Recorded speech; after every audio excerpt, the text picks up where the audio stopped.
જય દાદા દ્વારકા ટીમમાં પવન કેમ છો બધા મજામાં ને મિત્રો? આવતા વર્ષની તૈયારી થઈ રહી છે ત્યારે ભગવાન હવે ટૂંક સમયમાં પધારશે.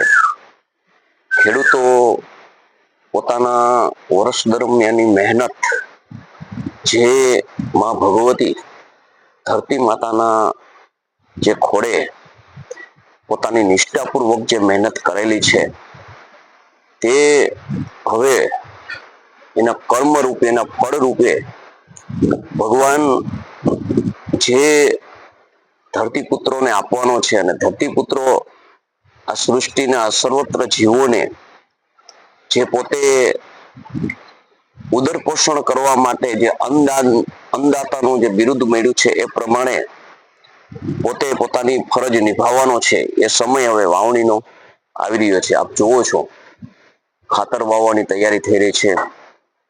પછી આપણે પાણી છે એ કોરવણ પલાળશે, પલાળીને અને વાવણી થશે. એટલે જે આવનાર સમયની અંદર ભગવાનને નિષ્ઠાપૂર્વક જે કર્મરૂપી કર્મ કર્યું છે એનું ફળ એક ફક્ત ને ફક્ત ભગવાન આપશે એવી આશા સેવતો જગતનો તાત આજે ભગવાનના ભરોસે, ભગવાન ઉપર 100% વિશ્વાસ રાખી અને જે કાર્ય કરી રહ્યો છે એ સમય અત્યારે આવી ગયો છે.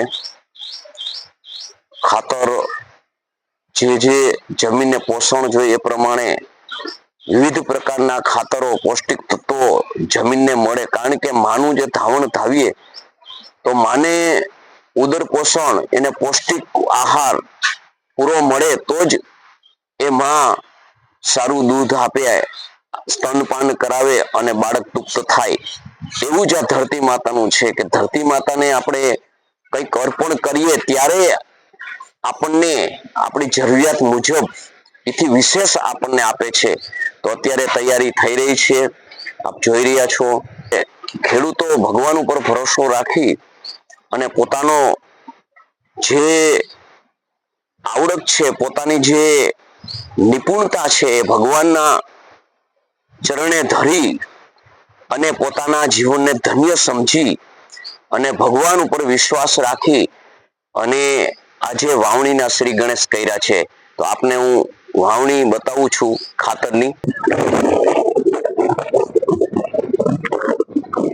ખાતર વાવે છે.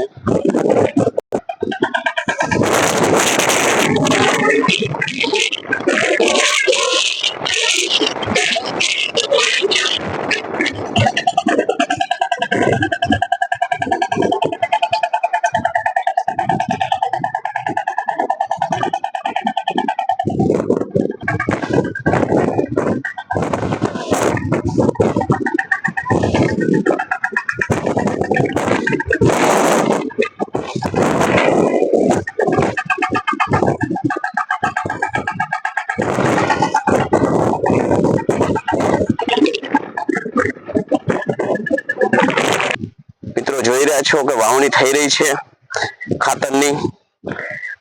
હવે આ ખાતર વવાઈ જાય એટલે માથે હમાર આવશે અને રાત્રે લાઈટનો વારો છે એટલે રાત્રે પાણી વરી જશે. 2 દિવસ થાય, 2-3 દિવસ એટલે બધું આ 15 વીઘાનો અનુપનો નંબર છે બધો કમ્પ્લીટ થઈ જશે. એમ વારાફરતી રાત દિવસ જગતનો તાત મહેનત કરે છે. ટાઢ તાપ તડકો જીવ જંતુ સૌની સામે ઝઝૂમી અને અન્ન ઉત્પન્ન કરે છે, સર્વત્ર ખાદ્ય પદાર્થ ઉત્પન્ન કરે છે. ત્યારે આપ સૌ ના જે ઉદર પોષણ થાય છે એટલે જ આને જગતનો તાત કહેવામાં આવે છે. તમે એમ કીધું હશે કે મફત તો કોઈ આપતું નથી, એમ પૈસા હોય તો બધું મળે છે. પણ આ ખતરો કરજો તમે કે 500-700 રૂપિયાનો બાજરો કે ઘઉં હશે તો એથી તમારી જઠરાગ્નિ પુખ્ત થશે, પણ 50,000 રૂપિયાનો ડટ્ટો એકવાર ખાઈ જોજો જો ઓટકાર આવે તો. એટલે જ્યાં જેનું મૂલ્ય છે ને એ અમૂલ્ય એટલે કહેવામાં આવે છે